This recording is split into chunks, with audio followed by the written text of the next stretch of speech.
This is the season of Teshuva. We're about to get into Aseret Yemei Teshuva. 10 days of doing Teshuva. And it behooves us to know what it means to do Teshuva. Typically we say Teshuva means I did something wrong.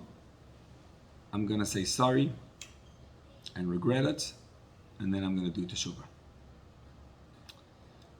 Problem is that it says in Judaism we believe that Kol Yomov B'Tshuva, Chazal tell us.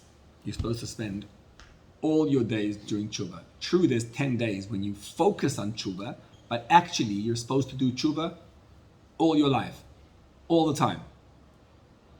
And what does that mean, to do Tshuva all the time? I mean, hopefully you don't do Averis all the time, and if you didn't Aveira, you say sorry and you're done.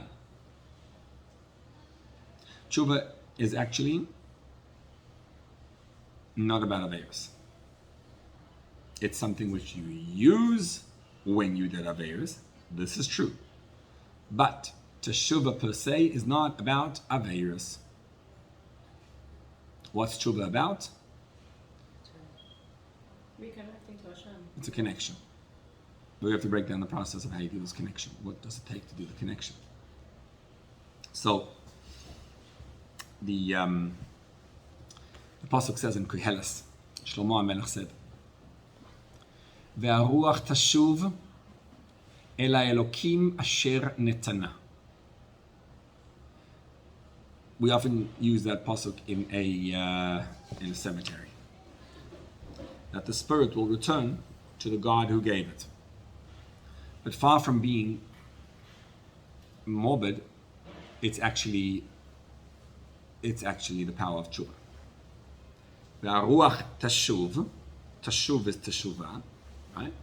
So the spirit will soar אל האלוקים אשר נתנה, to God who gave it, back to its core. And that process of allowing your soul to rise, that's called Teshuva. It sounds esoteric. Let's try to break it down. How do we actually allow our souls to soar? Because this is the purpose of creation. When Hashem made the world, on day one of creation, it says, V'ruach Elokim merachefet al pnei hamayim. And the Medrash tells us the spirit of Elokim, of God, that was hovering over the water. What's the spirit? That's Ve'aruach tashuv el Elokim asher natana. It's the same Ruach. So there's this spirit of Hashem, which needs to be returned back to its core through a process called Teshuva, which you and I do. And for that, the world was created. Teshuva kadma la'olam. Teshuva came before the world. And when we know what Teshuva is, it's exhilarating. Teshuva is a process that we undergo all the time. It's a way of life. It's a system of living, and it changes who you are. So that it says that יפה שעה אחת של קורת רוח בעולם הבא מכל חיי העולם הזה. Being in העולם הבא, experiencing קורת ruach, the ruach, that ruach is, קורת ruach is nachas. But קורת ruach is the power of ruach תשוב אל האלוקים אשר נתנה. In העולם הבא, you get to experience what it means the spirit rises. Today, many of us found solace and comfort in a very negative space called addiction. It is, to an addict, it is comforting to be in the addiction. It's not the problem, it's the solution. If you tell someone who drinks alcohol and you get him off it and you wean him off it, and all the time he's drunk, coming home in a drunken stupor, and you tell him, doesn't it feel good to be sober for the last 2 weeks? Isn't it special? And you actually can talk to you and you're actually walking around. A true addict, you know what he'll respond? No, it feels miserable actually. I don't want to feel myself. It feels lonely, horrible, abandoned to feel myself. And frankly, the alcohol solves my problem. People who are non-alcoholic have another way of solving problems. It's called like that. And it allows you to go into a different zone, a different world. And you check your phone and you check your social media and you feel, what do you feel? Disconnected from life and connected to another reality. That's what it is.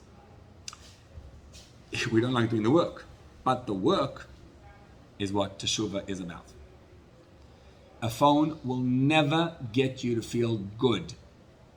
At the end of it, you'll feel horrible, actually. Because all the negativity festers inside you. It just like breathes there. Everything goes, and that's the addiction, which all of us suffer from. I think the reason we suffer from it is because we don't know what tshuva is. Never mind we don't do tshuva, we don't know what teshuva is. We don't know what there is to do. Like, maybe I would do it if I knew what it was. So step one is to know what there is to know. And then, once I know what I'm supposed to be doing, okay, now we try to do it. But I don't even know what it means, because to us talk about tshuva, okay, it means saying sorry to Hashem. And in my heart is that guy I told you about, he's telling me, he says, Rabbi, I have a wife and children. I'm a frum guy, right? I texted him once and he said, I can't answer now, I'm in the middle of mincha. And I said, that's awesome. Like, you can't talk to me because you're in the middle of mincha. But what's the subject matter? The subject matter is that he has a taiva, a tremendous desire. And he calls me up and says, Rabbi, I'm acting out, I'm about to do it, what should I do? Married with a whole bunch of kids. And he has a strong desire to go do real things in Manhattan, which he should not be doing. And he knows it. And he doesn't want to do it. And he doesn't know how to control himself. And he's asking, when you say, Slach lanu avinu ki chatanu, can you please tell me how I actually get out of it? Don't tell me that Hashem forgave me. I don't care. I'm not looking for Hashem to forgive me. I'm looking to change. Isn't that amazing? That's the quest for tshuva. And tshuva allows that to happen. Tshuva is a connection to Hashem. So yes, when you do Averis, that's when you do tshuva, but you actually do the same process all the time. And it's a beautiful process. When we say, the soul should return to God who gave it, and that's tshuva. Hasher Netana reminds us of something we say every single morning, I hope. When you wake up in the morning, you have a special bracha, and you say, Elokai, my God, Neshama shenatata bi tehorahi, ata verata, ata yitzarata, ata nefachta. So Hashem, the soul you gave me is pure. At its core, it's pure. You see the word Elokai Neshama shenatata bi, the soul which you gave me. Isn't that the same word as V'aruach Teshuva Elokim Asher Netana? So the Neshama Shenatata Bi is the soul you gave me, and when I say the Ruach Teshuva Elokim Asher Netana, that's what I'm talking about. The soul returning to God who gave it. He didn't give it to me, give it in me. Be v'li, זה לא אותו דבר. Yeah. Here's what Hashem did. Let's go through the process of how Hashem gave you the soul so that we'll see how it works. Neshama shenatata bi, lo li, bi. Right, because he didn't give it to me. He gave it, he made me. It is me. He didn't give it to you. Who's you? He created you and he put a soul inside you. If you can think, the power of thinking in your brain, that's godly, right? It's a divine power that enters your brain and gets you to think. That's what it does. And when you speak, how do you speak? Uttering words is godly. It's a divine power. There's a spiritual force which enters into your speech and says, let's talk. And when you move things around, you act. Your thought, speech, and action are spiritual forces, godly forces that are activated. It is your soul. It is your neshama in action on a very, very basic level, because God forbid when a person goes They can't do any of that. They can't act, they can't speak, and they can't think either. You rise above it. So your soul is essentially hoisted, lowered down into your body from above, and it enters into your system. And then, as it's lowered down, it starts thinking, it starts speaking, and it starts acting. Those are the lowering down of the neshama. Above the thought, what is the neshama? Above the thought, you have your feelings. Feelings before thinking, right? The feeling is there even if you don't think about it. And the way you understand things, your perspective is in your brain even without thinking. So your intellect and your emotions are above your thought, speech, and action. This, by the way, is called Seder Hishtalshalus. It's the metamorphosis of an individual. So the soul metamorphosizes, evolves inside you. There's a pure soul. It is expressed through intellect and emotions, and then through thought, speech, and action. When you say these words, that's what you mean. Elokai, neshama shenasata be the soul you put inside me, tahirahi. Interesting, right? Tahirahi, it's pure. And then atov rasa, shouldn't you first say atov rasa and then tahirahi? But the soul is pure even before it was created. The soul inside you is a piece of Hashem. And what happens is the soul descends through your being into you to get inside you. So look at yourself and look where did you go wrong? Where did you go off? We're like off the derech, right? What's off the derech? Off the derech is not someone who's not from. Off the derech means disconnected from your true inner core. We do it all the time. Little children, when they're initially born, they have a direct connection. The reason why everybody loves them is because all you see is the neshama. There's a little goof, it's nothing much there. And it's amazing, when the goof just smiles, the 3-month-old, when they first start smiling, they give you a smile, it's like, you look at them and you just feel like, wow. You know why? Because you're not seeing a goof. There's no body blocking. All you're seeing is a neshama. And as they grow older, the body blocks and it disturbs and it disconnects you. Have you ever seen a person where the neshama is revealed? Every so often? Every so often you see these moments of just like emes, genuine authenticity. And we're drawn to that. Because the soul, as it enters the body, it goes in and it's just like it gets in all these crevices. And look at your life. Look, what are you and I thinking about on a regular daily basis? You have a brain, and your brain, your thought, is actually instead of revealing God, it's actually what drives you away from sanity. Your mind has the power to think about anything that could possibly and perhaps and maybe go wrong. And not think about it, but rather dwell on it and fret and stress and worry. So it starts with a perspective of I need to accomplish this and I can't. Goes into an emotion that says, okay, I'm really feeling anxious or hurt. And then it goes into a thought of what can I do about this and how terrible this is. And then it moves into speech where you start snapping at everybody else around you. And it moves into action where you do really silly things. And our lives, we find ourselves trapped in our own selves. So the neshama shenasatabi tahirahi, it is pure.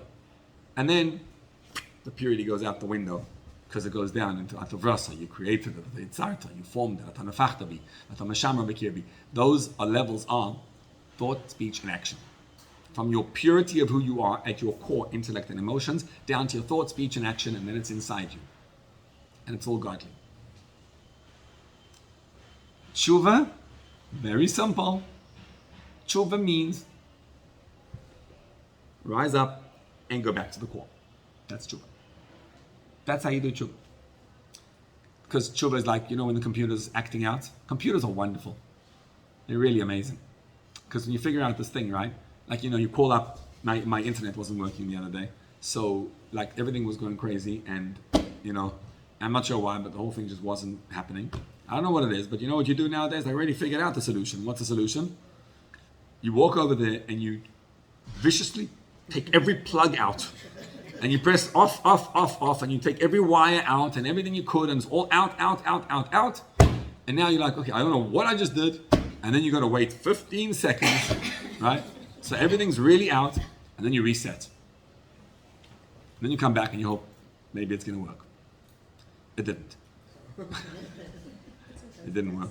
So I called up a company, and then they made me like the on the phone, on the machine, tells you before. It doesn't let you talk to a human being until you do the reset, because they don't want do the reset. So and doesn't let you do the reset unless you wait the 15 seconds. So it makes you wait on the thing. So I'm like, okay, I'll wait. I just sat there down, waited, and told them that I did it. And reset is powerful. Wouldn't it be nice if human beings could pull everything out and do reset? We can. It's just a little more complicated than physically pulling out the plugs. That process is what we call Teshuva.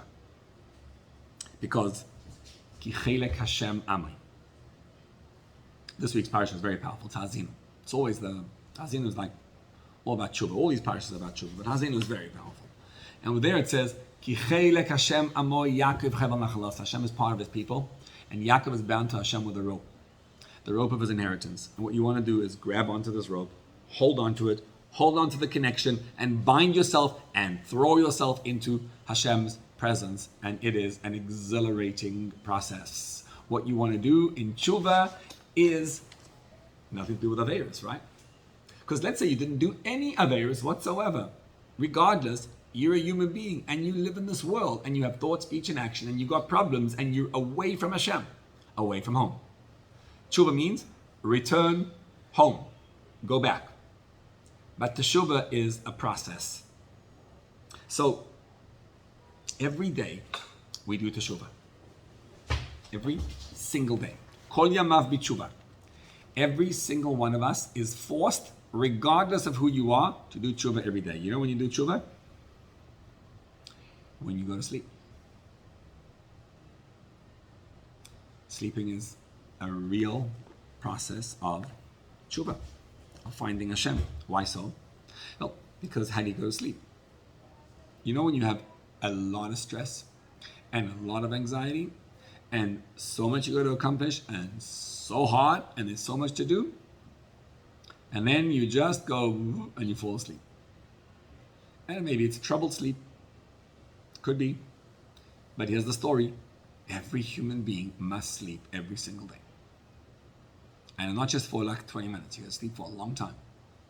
So yeah, you can push a little bit more, yeah, and then you'll crash. And when you crash, right, you went for 5 days, you mamish pushed yourself to the limits and whatever, and then you fall, and then you crash. You know what that crashing is?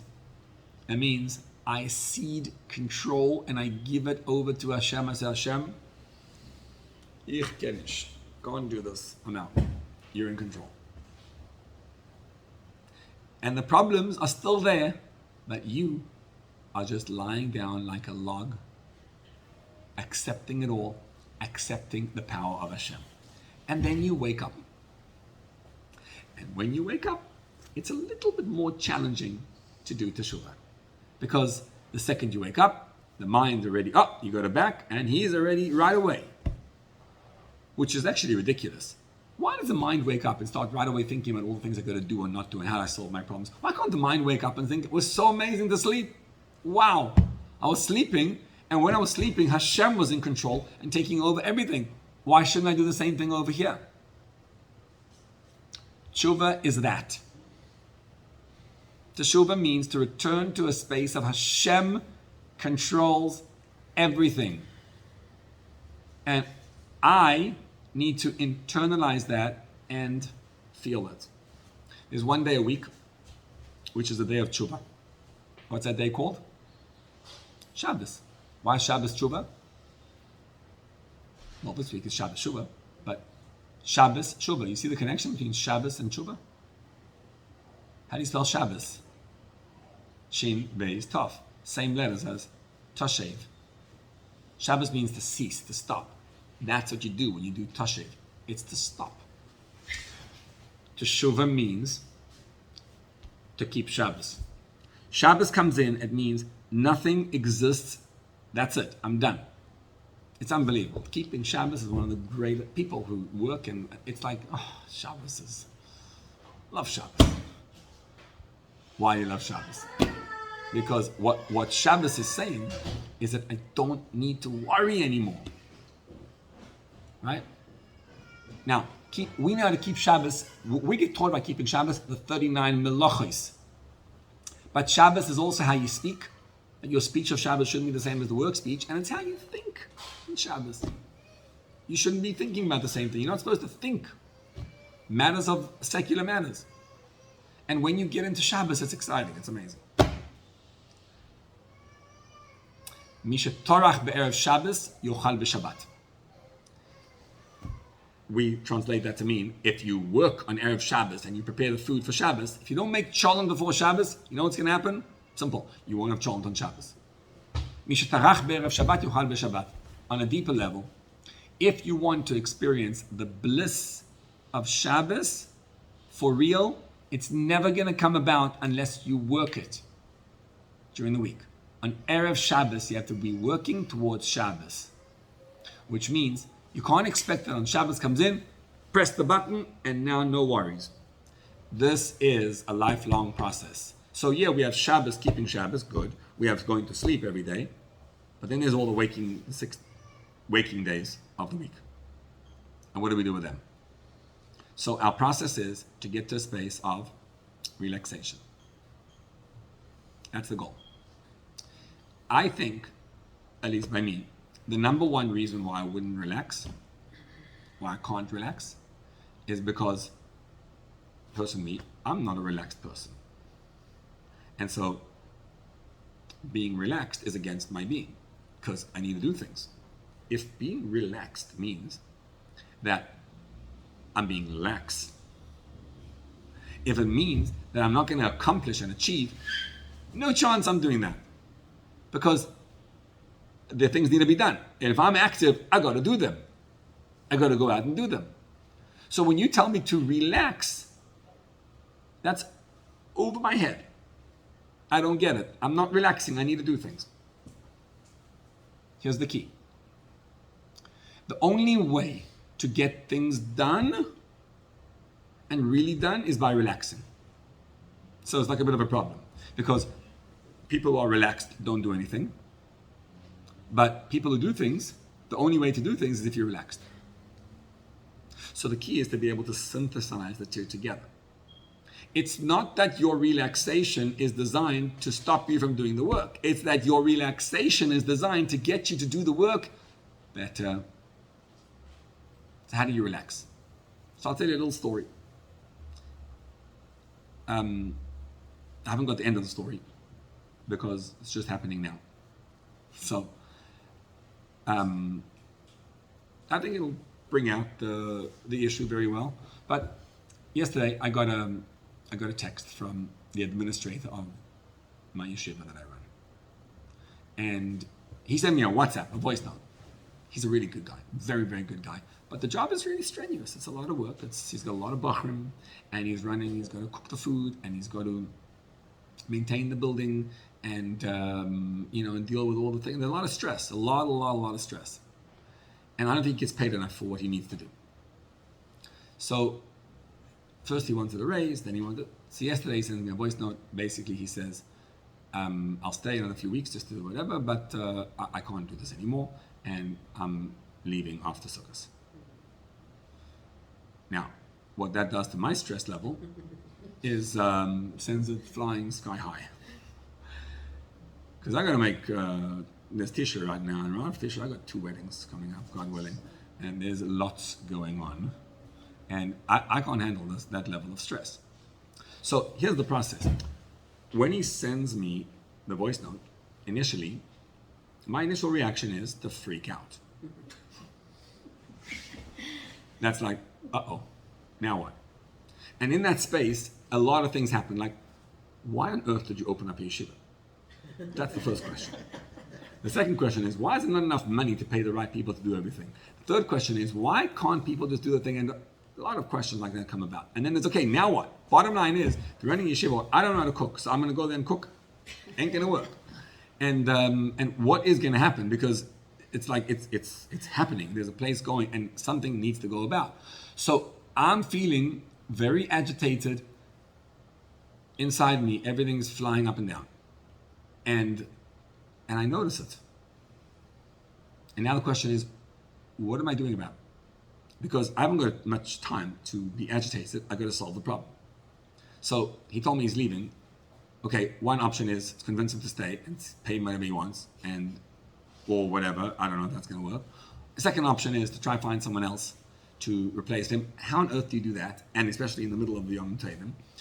And maybe I should ask him to stay a little longer. My head's running overtime. And then I thought, did you learn the idea? Why don't you just practice instead of, it's very nice to give a shiur, but how about trying it out in actual life? So I'm going back to myself, like, okay, what do I do now? Well, I have to get to a space of relaxation. So how do I relax when I'm not relaxed? That's the question. It's like, okay, relax. Breathe deeply, relaxed. And I'm jumping up and down. I'm not relaxed. So to get relaxed is a process. You know what the process is? The process of getting relaxed is called, first, it begins with emunah in Hashem. Because we have a mantra that we say. We close our eyes, we say, Shema Yisrael, Hashem Elokeinu, Hashem Echad. And then we open our eyes, and He's no longer Echad.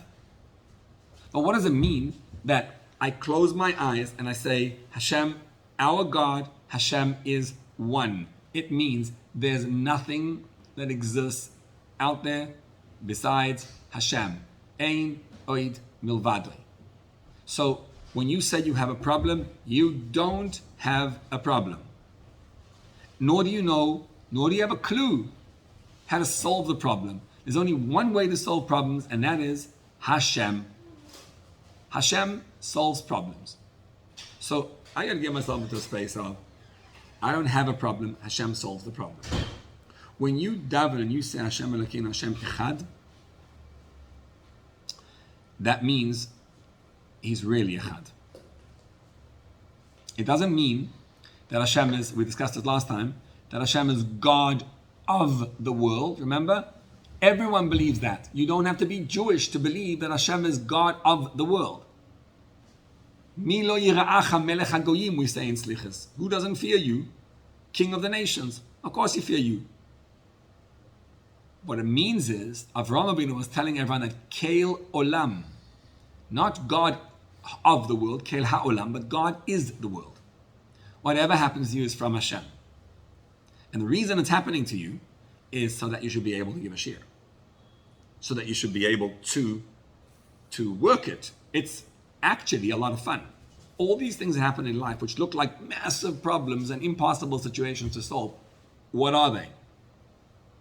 They are godly powers being sent at you in order for you to find Hashem in that space. That's what it is. Because we're really believing Jews, right? We have bitachon in Hashem. We believe in Hashem. So what does it mean to believe in Hashem? It means ein oid milvadoi. Nothing exists besides Hashem. Ein oid milvadoi. Ein oid milvadoi. So what's ein oid milvadoi? Hashem is the only one, and Hashem is the only power out there.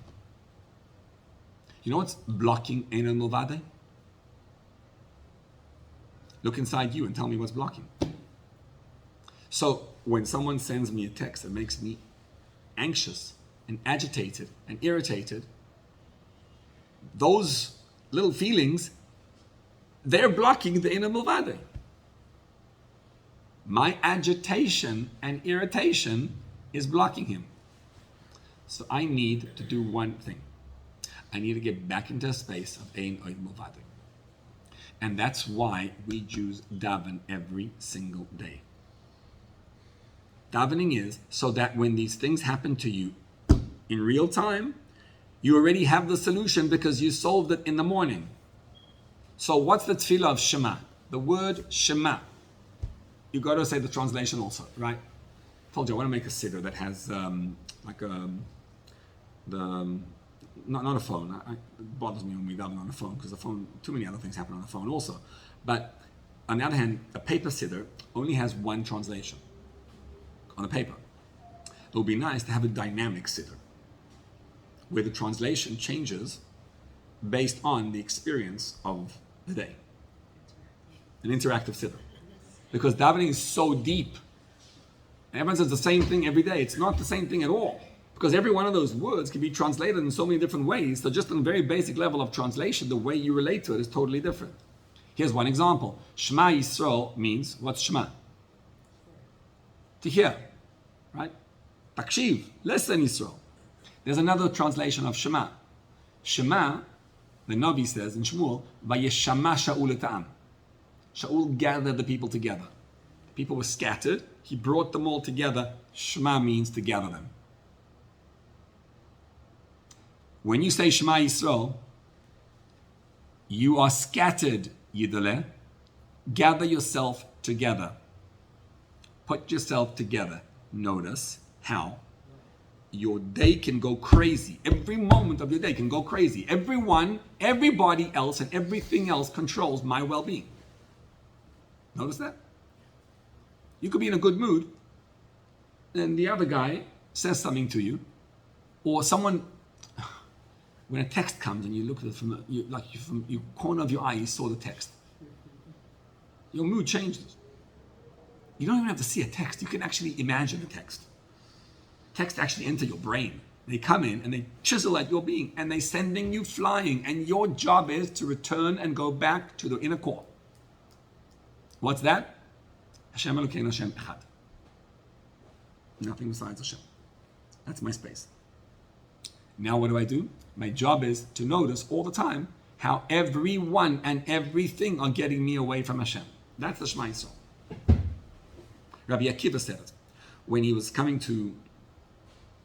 saw Rome from far away, 120 miles away from Rome. So his friends started to cry. These guys destroyed our Beis HaMikdash and look how they're succeeding. Rabbi Akiva was laughing. They said, why are you laughing? He said, if this is what happens to those who transgress his will, then how much more so to those who fulfill his will. Take those words of Rabbi Akiva and internalize them into your life when you're feeling scattered. When your mind and your heart go all over the place, notice them going all over the place. Notice them. And bring them back to a central location. And you'll see. Le'ovrei retzono is for people who are going against Hashem's will. Who's going against Hashem's will? Me. Because I'm getting agitated, angry, sad. And then I think crazy thoughts and I say not good things and I act in a way that doesn't become me. So there's me gone wrong. And I know deep down that I'm a good person. Don't we all know that? You know you're a good person. You're a holy Jew. You're such a solid person. But what happened to you? You went all around, all over the place. Shema Yisrael is put yourself back together. Before you say Shema Yisrael, ask yourself, what's bothering me now? You'll see there's always something bothering you. And it's amazing. As soon as you identify clearly what's bothering you, you can solve it. Literally. Oh, I'm feeling agitated. Oh, why am I feeling agitated? Because of that, right? Oh, okay, maybe. Yeah. Once you gave yourself a little bit of empathy, problem goes away. Here's the idea of tshuva. Behind all those fretting feelings and thoughts and jumping up and all those scatteredness, there's an inner core of Hashem. And our job is to run away from all that into a space of Shabbos. And to do that, once a week on Shabbos for a full day. And when Shabbos comes in, it's hard to usher in Shabbos. It ain't easy. Because you want to block all the things that are going on, block them out, only me and Hashem. That's Shabbos. Now go do that every day when you daven in the morning and you say Shema Yisrael, note the things that are bothering you. Again, I have no solution for the problems. I'm not solving anything. I'm just noticing that I'm going crazy from it. And when I'm going crazy from it, I'm denying the Ein Oid Milvade. Now, we got the process.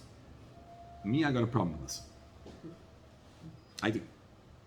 My problem is that I don't want to know how I get relaxed. That's not my issue. I want to know how the problem gets solved. That's my question. So if you're not telling me how the problem gets solved, I'm not in. I want to know, and then what? I got an issue. How do I solve it? I mentioned this and it comes to mind, but it's 5 years ago in this neighborhood, and there was a young mother who passed away. And it was surreal because I can't forget that moment. There was 150 people in a small little house, inside, outside, everywhere, because all the kids were sitting Shiva, and the Shiva was over. And now what? Everyone's standing over there, and it's like this moment, the Shiva is like, you're still connected to the neshama, and then you get up, and then what? And then it's like, okay, now she's gone. Now it's over. Now what? In that room, with all those people present, no one else could have done it. Only he was able to do it. But the father, who just lost his wife, started to sing. And he sang a song. Yeah, actually on the wall there was a sign, Ein Od Milvade. And then he started to sing. I did it, thank you Hashem. I did it, thank you Hashem. And at the beginning he was singing by himself. Because it was so awkward. Like, not the right location for that song, not the right time. It was totally off. But within a short time, the whole place was singing.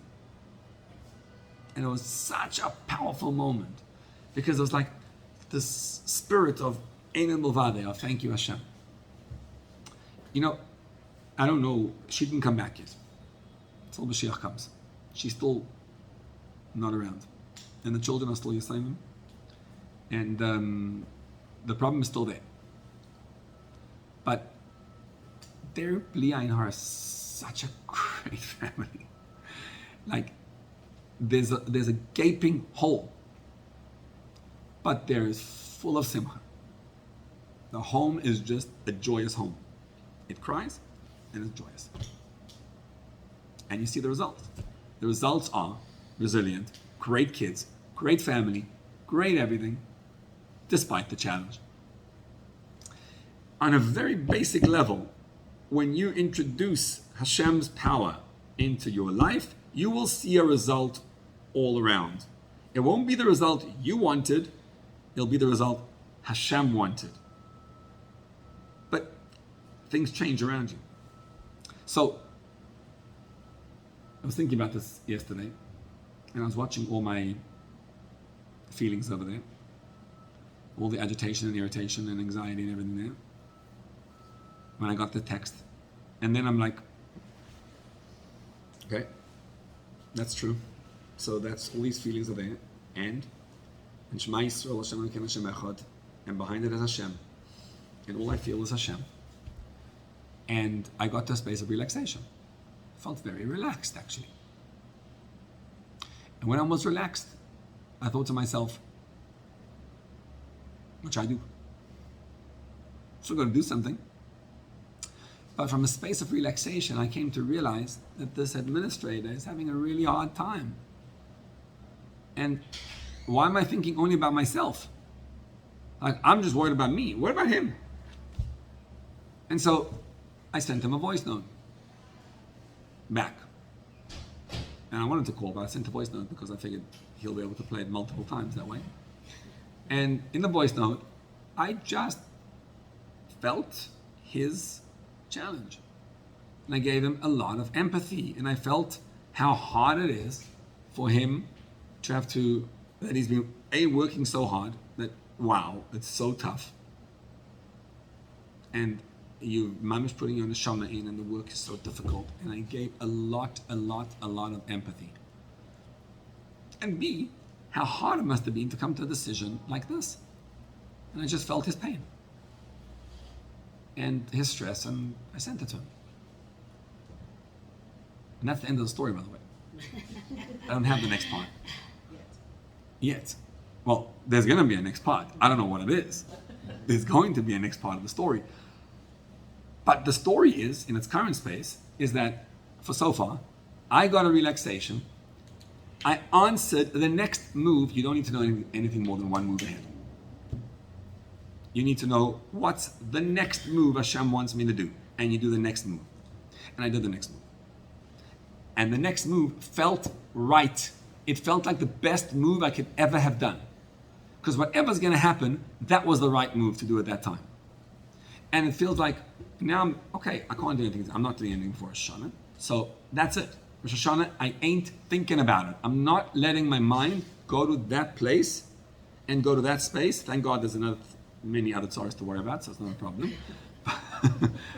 But I'm not letting myself worry about any of them. I'm getting myself to a space of, it's the season of Teshuva. Aser made Teshuva. I'm going to do Teshuva. I'm going to allow my soul to get into a space with Hashem, and Hashem has to solve the problem. Doesn't mean I don't need to do ishtadlus. I need to make my calls. I need to do what I got to do without any sense of anxiety. When you daven, we ask Hashem, Slach lanu avinu ki chatanu. Remember we discussed the question? It can't mean, forgive me Hashem because we sinned, because that's the wrong thing to say. So what does it mean? It means slicha. Slicha means sorry, but it's not really what slicha is. Slach lanu avinu means Hashem, give me power. Download into my system the power that I need. Ki chatanu. What's ki chatanu? Because we're lacking. We're lacking so much. So slach lanu avinu ki chatanu, because we're lacking and we don't see Hashem. Because when we fall into these spaces, it's hard. It's really, really difficult. And I need power from Hashem. And then I make a bracha. Can you tell me what this bracha means? Baruch atah Hashem, Chanun hamar belisloyach. What does it mean? Chanun is gracious. Hamar belisloyach. He constantly forgives, all the time forgives. So how do you explain it? You say it every day, right? What does it mean? Chanun hamar belisloyach. What's the meaning in your heart? What does it mean? He's gracious and forgives me, but amar belisloach, keeps on forgiving me. What does it mean to keep on forgiving me? It means I'm old enough to realize that I keep on asking for the same thing. Forgive me, Hashem, and I keep on doing it again. I always fall down back into the same rut and never get out of it. So thank you, Hashem, that you keep forgiving me. Right? That's Chanun amar belisloach. Yeah, is that what it means? Basically, you're telling Hashem that I get it, even though I keep on asking for forgiveness, you keep on forgiving me. Thank you, Hashem, for being there for me. What if I'm asking Hashem, I don't care about your forgiveness right now. I mean, I want it, but I just want to know how to stop my addiction. I'm falling apart, Hashem. How do I stop it? So when you tell me you're mahbel isluach, doesn't help me. So what if you keep on forgiving me? I want to be a good spouse. I don't want to fight with my spouse. That's my goal. So the way we do tshuva is, okay, so you're going to say sorry to Hashem and sorry to your spouse, and then you want to actually change? Oh, that you got to go to therapy. You go to a therapist will help you solve the problem. Tshuva is not about solving the problem, right? Tshuva is just about asking Hashem for forgiveness. No. Tshuva is about solving the problem. How does the problem get solved? The more Hashem you have in your life, the easier it is to overcome your anxieties. If Hashem is real to you, the anxieties fall apart. They fall away. The more real Hashem is to you, the more tshuva you've done. How do you do tshuva? You build a relationship with Hashem. How do you build a relationship with Hashem who's abstract? Answer is, Hashem is echad. Hashem is one. Shema Yisrael, Hashem Elokeinu, Hashem Echad means I have to recognize that oneness. My job in doing teshuvah is to make Hashem my God. Is Hashem your God? So of course, I'm a Jew. Of course Hashem is my God. No, He's not. Because you got angry. And that's your scatteredness. So you want to go to that space and just notice. It's such fun, by the way. It's real fun. It's exciting. Because when you start noticing yourself how crazy you are, and like, oh, look at her, she's getting crazy, there she is, there it is, right there. And then you just notice it, and you're like, wow, that's interesting. And then you realize, just stop being crazy. And how do you stop being crazy? By saying, I'm feeling really, really, really angry. Okay. And you sit there in the feeling of anger. And then you close your eyes and you say, Hashem Elokeinu, Hashem Echad. And it can be fun, by the way. It doesn't have to be crying all the time. It can be fun. Just to notice that Hashem is running the world. What it takes to notice in real time is to allow yourself to experience. I cannot tell you that when the guy sent me the text that I didn't feel anxiety. I did. And there's no virtue to not feel it. There's no virtue to not get angry. It means nothing if you don't. Hashem wants a person to bring him into the world. How do you bring him in? When you feel a feeling that blocks you from Hashem, learn the art. Pay attention to the feeling. Say, oh, there it is. And now what should I do? What? Sit in it. Notice it. And Hashem is still running it. And if you keep doing this, it never goes away, first of all. It just, so long as you're here in life, your job is to bring Hashem into this world. All beings should know. Everyone knows that Hashem runs the world. Everybody gets that we're not in control. You know that. Of course. But do you internalize that? That's the question. And what we want to do is notice and realize, look at the crazy things that drive me nuts, okay? Fine, that's my scatteredness. And what I'm going to do now is, I'm going to return my soul to Hashem. Commensurate with how good your emunah and bitachon in Hashem is, that's how much tshuva you get, that's your relationship with Hashem. And that's what the bracha of Chanuna Marbel Isloach is. Hashem keeps on forgiving me, not keeps on every day. You want a better relationship with Hashem? Say Shema Yisrael and meditate on it more. And then Hashem is one. And when things happen to you and you get that anxiety, watch it, feel it, and do the work. If you do that work, the more you do it, the more connection you have to Hashem. So when you say, I did tshuva, I'm done. What? You don't have any more problems? It's over? No. Look for, and you get better at it. As it goes along, you notice it quicker, and you get to solve the problem quicker. And then a big wave comes along, and you fall big time, and you're like, whew, and you do stupid things, and you get up from that again. Slach lanu avinu, Hashem, I'm an addict. I'm addicted to this world. Give me power, ki chatanu, because I'm lacking. I need your power. I'm asking you, Hashem, to help me. I'm realizing you're the only one who can control. I'm an addict on my own. I'm realizing that in the middle of addiction, I can't solve it. It's just a way of life I need to change. And I'm lacking, ki chatanu. And Baruch Atah Hashem, I'm bringing down Hashem, that Hashem is Chanun, He's gracious, and Hamarbeh Lisloach. There's so many grades of this forgiveness, of this reconnecting. The more connected you are to Hashem, the more Hashem is in your life, the more Hashem's presence you will feel. It's not that Hashem forgives you all the time. No, it's therapy. So let's summarize. How do you do tshuva? Tshuva is a process of returning to Hashem, pressing reset. What's reset? You don't have any worries. You don't got no problems. All your problems, you're like a little child, like a little baby. Just like you have when you go to sleep and you let them all go. That's what you're meant to do. Let them all go. But in case you think it's easy, no, it's really hard work. Because you really have to let go of them, and they're going to challenge you and drive you nuts and hurt you, and you need to rise above them. And who are you? You are Avram Avinu's child. Walking into this world, telling your problems that there's a God. Telling your problems, Hashem is running them, it's all God. And when you get to the space, you realize how exhilarating it is to do tshuva. Tshuva is crowning Hashem as your king, making it real, and bringing a relationship with Hashem. But it's constant work, and it's hard work.